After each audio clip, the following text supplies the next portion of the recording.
तो यह रहा मेरा तर्क। हालांकि ज़्यादातर लोग मुझसे सहमत नहीं होंगे, क्योंकि घर एक भावनात्मक चीज़ होती है और जब पैसे का सवाल आता है तो भावनाएं पैसे की समझ को हरा देती हैं। मुझे व्यक्तिगत अनुभव से पता है कि पैसा हर फैसले को भावनात्मक बना देता है। जब घर की बात आती है तो मैं यह बताना चाहता हूँ कि ज़्यादातर लोग उस घर की कीमत चुकाने के लिए ज़िंदगी भर काम करते हैं, जिसके वे कभी पूरी तरह मालिक नहीं होते। दूसरे शब्दों में, ज़्यादातर लोग एक घर खरीदने के कुछ सालों बाद दूसरा घर खरीदते हैं और हर बार पहले मकान के लिए जो कर्ज वे लेते हैं उस पर उनके पास हर बार फिर से 30 साल का नया कर्ज हो जाता है। हालांकि लोगों को मॉर्टगेज पेमेंट पर ब्याज के लिए टैक्स में छूट मिलती है, परंतु वे अपने दीगर खर्चों के लिए टैक्स के बाद मिलने वाले डॉलरों का उपयोग करते हैं, अपनी मॉर्टगेज पूरी तरह चुकाने के बाद भी। Property tax. मेरी पत्नी के मम्मी डैडी को धक्का लगा जब उनके घर का प्रॉपर्टी टैक्स $1000 प्रति माह तक पहुंच गया था। यह तब हुआ जब वे रिटायर हो चुके थे और इस बढ़ोतरी से उनका रिटायरमेंट के बाद का बजट गड़बड़ा गया और उन्हें मजबूरन मकान बदलना पड़ा। घर की कीमत हमेशा नहीं बढ़ती। मेरे कुछ दोस्त हैं जिन्होंने अपने घर के लिए कर्ज लिया था। उन्हें $10 लाख से भी ज़्यादा कर्ज चुकाना है, पर आज उस घर की कीमत $7 लाख से ज़्यादा नहीं है। सबसे बड़े नुकसान अवसर गंवाने की वजह से होते हैं। अगर आपका सारा पैसा मकान में फंसा रहता है तो आपको ज़्यादा कड़ी मेहनत करनी पड़ती है ताकि आपका खर्च चलता रहे। इस दौरान आपके पास संपत्ति वाले कॉलम में भी बढ़ोतरी नहीं होती। अगर एक युवा पति पत्नी शुरुआत में ही अपना सारा पैसा संपत्ति वाले कॉलम में लगाएं तो उनके आगे के साल आराम से गुजरेंगे, खासकर उस समय जब वे अपने बच्चों को कॉलेज में भेजेंगे। इस दौरान उनकी संपत्ति भी बढ़ जाएगी और उनके खर्च भी आराम से चलते रहेंगे। अक्सर ऐसा होता है कि आपका घर आपके बढ़ते हुए खर्च के भुगतान के लिए होम डिलीवरी लोन का साधन बन जाता है। संक्षेप में, अपना घर खरीदने का फैसले बहुत खर्चीला पड़ता है। इसके बजाय बेहतर यह होगा कि जल्द ही इन्वेस्टमेंट पोर्टफोलियो बना लिया जाए।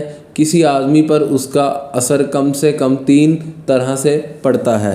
प्रथम अनुवाद, समय की बर्बादी, क्योंकि इस दौरान दूसरी संपत्तियों का मूल्य बढ़ गया होता। अनुवाद 2, अतिरिक्त पूंजी की बर्बादी, जिसे दोबारा निवेश किया जा सकता था, जिसकी घर खरीदने के बाद आपको घर से सीधे जुड़े बहुत खर्चे उठाने पड़ते हैं। अनुवाद 3, शिक्षा की बर्बादी।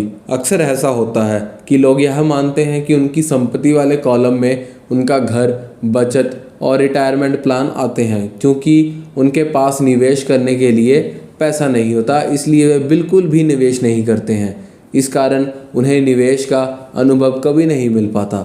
ज़्यादातर लोग कभी एक समझदार निवेशक नहीं बन पाते और सबसे बढ़िया निवेश सामान्य तौर पर सबसे पहले समझदार निवेशकों को बेचे जाते हैं, जो बाद में उन्हें सुरक्षित खेलने वाले लोगों को बेचते हैं। मेरे पढ़े लिखे डैडी का फाइनेंशियल स्टेटमेंट चूहा दौड़ में फंसे व्यक्ति का सबसे अच्छा उदाहरण है। उनके खर्च हमेशा उनकी आमदनी से ज़्यादा होते थे, इसलिए उन्हें संपत्ति में निवेश करने का मौका ही नहीं मिलता था। इसका नतीजा यह होता था कि उनके दायित्व जैसे मॉर्टगेज और क्रेडिट कार्ड के कर्ज की उनकी संपत्ति से कहीं ज़्यादा होते थे। अगला चित्र 1000 शब्दों की तरह एक कहानी बताता है। पढ़े लिखे डैडी का फाइनेंशियल स्टेटमेंट। आय, व्यय, संपत्ति, दायित्व।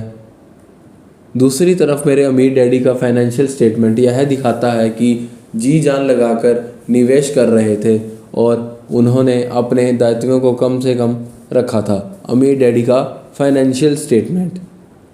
आय, व्यय, संपत्ति, दायित्व। मेरे अमीर डैडी के फाइनेंशियल स्टेटमेंट से भी यह पता चलता है कि अमीर लोग और ज़्यादा अमीर क्यों बन जाते हैं। संपत्ति वाले कॉलम से इतना ज़्यादा आमदनी होती है कि खर्च आराम से चल जाता है और कुछ पैसा बच भी जाता है। इस बचे हुए पैसे को एक बार फिर से संपत्ति वाले कॉलम में दोबारा निवेश किया जाता है। संपत्ति वाला कॉलम बढ़ता रहता है और इससे होने वाले आमदनी की बढ़ती रहती है। नतीजा यह होता है, अमीर लोग और ज़्यादा अमीर हो जाते हैं। अमीर लोग और ज़्यादा अमीर कैसे हो जाते हैं? आय, व्यय, संपत्ति, दायित्व, मध्य वर्ग के लोग हमेशा पैसे की तंगी से जूझते रहते हैं। उनकी मूल आमदनी तनख्वाह से होती है और जैसे जैसे उनकी तनख्वाह बढ़ती है उनके टैक्स भी बढ़ते जाते हैं। इसके साथ ही आमदनी बढ़ने पर उनके खर्च भी बढ़ जाते हैं, इसलिए उसे चूहा दौड़ कहा जाता है। यह लोग मानते हैं कि उनका घर उनकी मूल संपत्ति है और इसलिए वे आमदनी दिलाने वाली संपत्ति में निवेश नहीं करते। मध्य वर्ग को पैसे की तंगी क्यों होती है? आय, व्यय, दायित्व, संपत्ति। आज की कर्जदार सोसाइटी दो बातें मानती हैं। पहली यह कि खुद का घर एक निवेश होता है और दूसरी यह कि तनख्वाह बढ़ने पर खर्च भी बढ़ना चाहिए या एक ज़्यादा बड़ा घर खरीद लेना चाहिए। बढ़ते हुए खर्च के कारण परिवार ज़्यादा कर्ज में फंस जाते हैं और उन्हें पैसे की ज़्यादा तंगी का सामना करना पड़ता है। हालांकि वे अपनी नौकरियों को लगातार तरक्की ले रहे हैं और उनकी तनख्वाह लगातार बढ़ती जा रही है। इसे हाई रिस्क लिविंग या बहुत जोखिम भरी जीवन शैली कहा जाता है और इसका कारण यह है कि ऐसे लोगों में फंसी पैसे की समझ नहीं होती।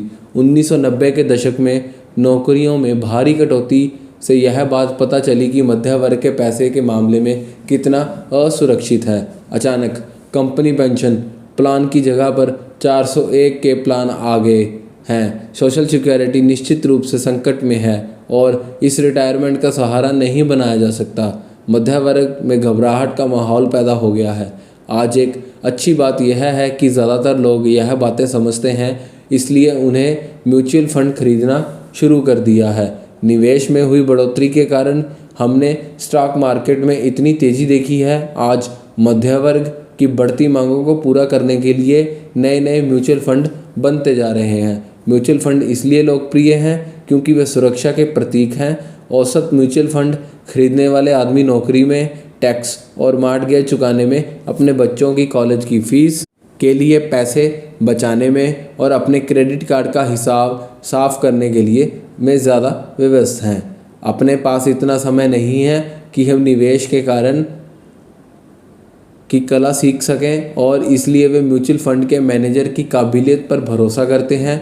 साथ ही चूंकि म्यूचुअल फंड कई तरह के निवेश करता है, इसलिए उन्हें ऐसा लगता है कि उनका पैसा सुरक्षित है और क्योंकि यह कई टुकड़ों में बट गया है, डाइवर्सिफाइड हो गया है। पढ़े लिखे मध्य वर्ग का यह समूह म्यूचुअल फंड, ब्रोकर और फाइनेंशियल प्लान्स के डाइवर्सिफाइड सिद्धांत को नहीं मानता। सुरक्षित रहो, जोखिम से बचो। असली त्रासदी यह है कि पैसे की समझ ना होने के कारण औसत मध्यवर्गीय लोग खतरों का सामना करते हैं।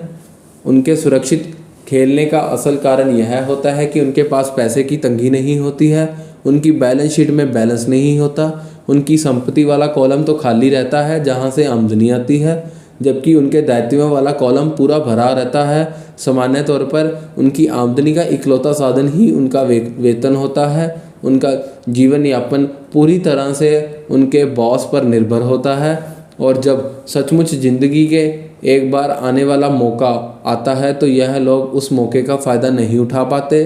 क्योंकि वे इतनी कड़ी मेहनत कर रहे हैं, इसलिए वे सुरक्षित खेल खेलते हैं और सबसे ज़्यादा टैक्स चुकाते हैं और कर्ज में बोझ के नीचे दबे रहते हैं। जैसा मैंने इस खंड के शुरुआत में कहा, सबसे महत्वपूर्ण नियम यह है कि संपत्ति दायित्व के बीच अंतर को पहचाना जाए। एक बार आप इनमें फ़र्क समझ लें, इसके बाद आप आमदनी देने वाली संपत्ति खरीदने की लगातार कोशिश करते रहें। यह अमीर बनने की राह पर चलने का सबसे बढ़िया तरीका है। इसे करते रहें और आपका संपत्ति वाला कॉलम बढ़ता रहेगा। अपने दायित्व और खर्च को कम करने की कोशिश भी करते रहें, इससे पैसा आपके संपत्ति वाले कॉलम में आता रहेगा। जल्द ही आपका संपत्ति वाला कॉलम इतना ज़्यादा मजबूत हो जाएगा कि आप और ज़्यादा जोखिम वाले निवेश कर सकेंगे। ऐसे निवेश जिनमें 100% से अनंत तक का फ़ायदा हो सकता है। ऐसे निवेश जिनमें $5000 की रकम जल्द ही $10 लाख या इससे ज़्यादा हो सकती है। ऐसे निवेश जिन्हें मध्य वर्ग बहुत जोखिम भरा मानता है। निवेश जोखिम भरा नहीं है, इसलिए यह उस व्यक्ति की पैसे की नासमझी है, वित्तीय निरक्षरता है। उस व्यक्ति के पैसे की नासमझी है, वित्तीय निरक्षरता है और उसे बहुत जोखिम भरा बना देती है। अगर आप वही करते हैं जो सभी लोग करते हैं तो आपको यह चित्र मिलेगा। आय माली के लिए काम, व्यय सरकार के लिए काम, संपत्ति दायित्व या बैंक के लिए काम। एक कर्मचारी होने के नाते जो घर मालिक भी है, आपकी नौकरी का पैटर्न सामान्यतः यह होता है। प्रथम अनुवाद, आप किसी के लिए भी काम करते हैं। तनख्वाह पर काम करने वाले ज़्यादातर लोग मालिक को या शेयर होल्डर्स को ज़्यादा अमीर बना रहे हैं। आपकी कोशिशों, मेहनत और सफलता दरअसल आपका मालिक सफल होता है और इसका रिटायरमेंट में मदद मिलती है। अनुवाद दूसरा, आप सरकार के लिए काम करते हैं। आप इसे देख पाएँ इसके पहले कि सरकार आपकी तनख्वाह में से अपना हिस्सा ले लेती है। ज़्यादा कड़ी मेहनत करके आप सरकार को देने वाले टैक्स में बढ़ोतरी करते हैं। ज़्यादातर लोग जनवरी से मई तक सिर्फ सरकार के लिए काम करते हैं। अनुवाद तीसरा, आप बैंक के लिए काम करते हैं। टैक्स चुकाने के बाद आपका सबसे बड़ा खर्च आमतौर पर अपना मॉर्टगेज और क्रेडिट कार्ड का कर्ज चुकाने का होता है। अगर आप सिर्फ ज़्यादा कड़ी मेहनत से काम करते जाए तो समस्या यही है कि तीनों ही मामलों में आपका ज़्यादा मेहनत से किसी और को ज़्यादा फ़ायदा मिलता है। आपको यह सीखना चाहिए कि आपकी ज़्यादा मेहनत से किस तरह आपको और आपके परिवार को सीधा फ़ायदा मिल सकता है। अगर आप यह फैसला भी कर लें कि आप अपने काम से काम रखेंगे, फिर भी आपको यह नहीं पता होगा कि आपके लक्ष्यों को किस तरह से निर्धारित किया जाए। ज़्यादातर लोग अपने प्रोफेशन को बनाए रखना चाहते हैं और अपनी तनख्वाह के सहारे ही संपत्ति बनाना चाहते हैं। जब उनकी संपत्ति बढ़ती है तो वे किस तरह अपनी सफलता का आकलन करते हैं। कब कोई आदमी यह महसूस करता है कि वह अमीर है, कि उसके पास दौलत है, संपत्ति और दायित्व की मेरी अपनी परिभाषाओं की ही तरह दौलत के बारे में भी मेरी अपनी परिभाषा है। दरअसल मैंने इस बकमिस्टर फुल्सर नामक व्यक्ति से सीखा है। कुछ लोग इसे नीम हकीम कहते हैं और कई लोग इसे उसका जीता जागता जीनियस कहते हैं। सालों पहले कवि वास्तविद इसलिए हैरान हो गए थे क्योंकि 1961 में जो जियोडिसिक डोम ने पेटेंट के अनुवाद किया था, इस आवेदन में फ्लूअर ने दोस्तों के साथ दौलत के बारे में कुछ कहा था। पहले तो उसका ठीक मतलब समझ नहीं आया था, परंतु उसे कई बार पढ़ने के बाद उसका मतलब समझ में आने लगा। दौलत किसी आदमी की वह योग्यता है जिसके सहारे वह आगे आने वाले इतने दिनों तक जिंदा रह सकता है। यानी अगर मैं आज काम करना बंद कर दूं तो मैं कितने समय तक जिंदा रह सकता हूं। यह नेट वर्थ की तरह नहीं है जो आपकी संपत्ति और दायित्व के बीच का अंतर है। हर व्यक्ति को लगता है कि उसके पास जो सामान है वो बहुत कीमती है, परंतु इस परिभाषा से सचमुच सही आकलन किया जा सकता है। मैं अब आकलन कर सकता हूँ क्यों और सचमुच जानता हूँ कि आर्थिक रूप से ज़्यादा आज़ाद होने के मेरे लक्ष्य के संदर्भ में मैंने कितनी तरक्की कर ली है। हालांकि नेट वर्थ में ऐसी चीज़ें भी आ जाती हैं जिनसे पैसा नहीं आता, जैसे वह वस्तु को आपके गैरेज में खड़ी है। दौलत का सीधा सा हिसाब यह है कि आपका पैसा कितना पैसा बना रहा है और इसलिए आप आर्थिक रूप से कितने दिनों तक जिंदा रह सकते हैं। दौलत दरअसल संपत्ति के कॉलम की कैश फ्लो के दायित्व को कॉलम के साथ तुलना है। एक उदाहरण लें, यह कहें कि मेरे पास हर महीने में संपत्ति वाले कॉलम से $1000 का कैश फ्लो है और मेरा खर्च हर महीने $2000 है। मेरे पास कितनी दौलत है? अब हम बकमिस्टर फुलर की परिभाषा की तरफ चलें। उनकी परिभाषा के हिसाब से मैं कितने दिनों तक जिंदा रह सकता हूँ? अगर हम एक महीने में 30 दिन भी मान लें तो इस परिभाषा के हिसाब से मैं 15 दिन तक जिंदा रह सकता हूँ। जब मैं अपनी संपत्ति के हर महीने $2000 का कैश फ्लो हासिल करने लग जाऊंगा तो मैं दौलतमंद हो जाऊंगा। हालांकि मैं अमीर नहीं हूँ, परंतु मैं दौलतमंद ज़रूर हूँ। हर महीने मेरी संपत्ति से मुझे जो आमदनी मिलती है वह मेरे महीने भर के खर्च के लिए काफ़ी होती है। अगर मैं अपने खर्च को बढ़ाना चाहता हूँ तो मुझे इसके पहले अपनी संपत्ति से आने वाले कैश फ्लो को बढ़ाना होगा। यह ध्यान रखें कि किस बिंदु तक मैं अपने तनख्वाह पर बिल्कुल भी निर्भर नहीं हूँ।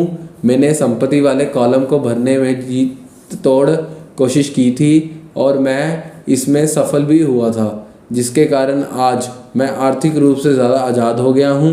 अगर मैं आज अपनी नौकरी भी छोड़ भी देता हूँ तो अब मेरी संपत्तियों से इतना कैश फ्लो आता रहेगा कि मेरा खर्च आसानी से चलता रहेगा।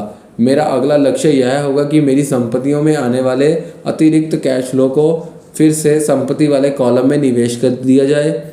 मेरे संपत्ति वाले कॉलम में जितना ज़्यादा पैसा जाता है, मेरी संपत्ति वाला कॉलम उतना ही बढ़ता रहता है। मेरी संपत्ति वाला कॉलम जितना ज़्यादा बढ़ता है, वहाँ से उतना ही ज़्यादा कैश फ्लो आता है। और जब तक मैं अपने खर्च को आने वाले कैश फ्लो से कम रखता हूँ, तब तक मैं ज़्यादा अमीर बनता रहूँगा।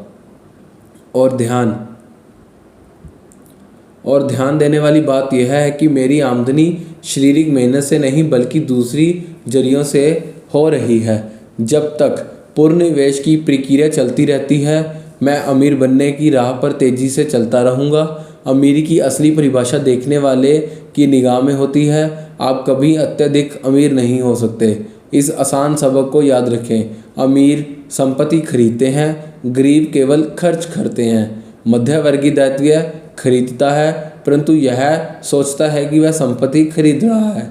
तो किस तरह मैंने अपने काम से काम रखा? इस सवाल का जवाब क्या है? मैकडॉनल्ड के मालिक की बात सुनिए। सबक 3, अपने काम से काम रखो।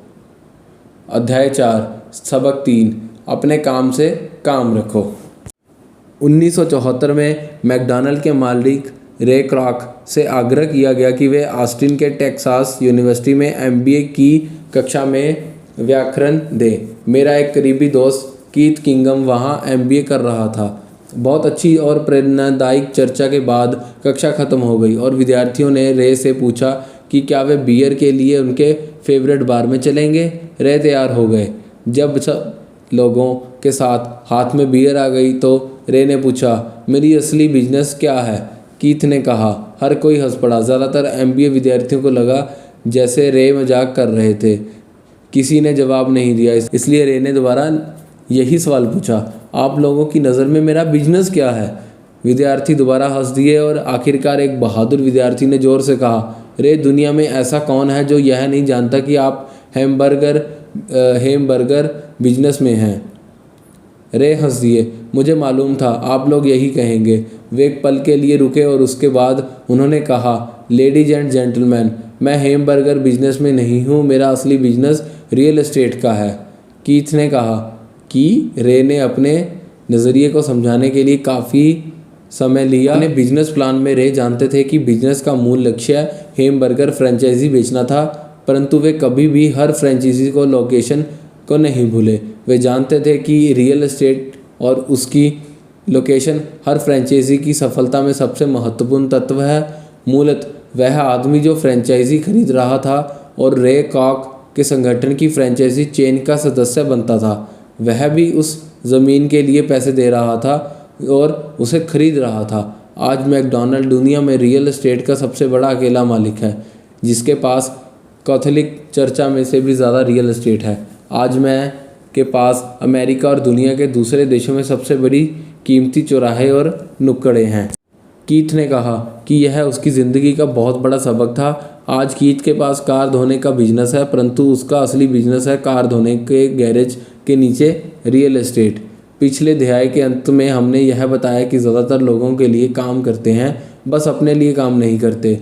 वे पहले तो कंपनी के मालिकों के लिए काम करते हैं, फिर टैक्स के कारण सरकार के लिए काम करते हैं और आखिरकार बैंक के लिए काम करते हैं, जो उनके मॉर्गेज का मालिक होता है। जब हम छोटे थे तो हमारे आसपास मैकडॉनल्ड के कोई फ्रेंचाइजी आउटलेट नहीं था, परंतु मेरे अमीर डैडी माइक ने मुझे वही सबक सिखा दिया था जो टेक्सास यूनिवर्सिटी में रे कॉक ने सिखाया था। यह अमीरों का रहस्य नंबर 3 है। रहस्य है अपने काम से काम रखो। लोगों की ज़िंदगी में पैसे की तंगी इसलिए आती है क्योंकि वे अपनी सारी ज़िंदगी दूसरों के लिए काम करते रहते हैं।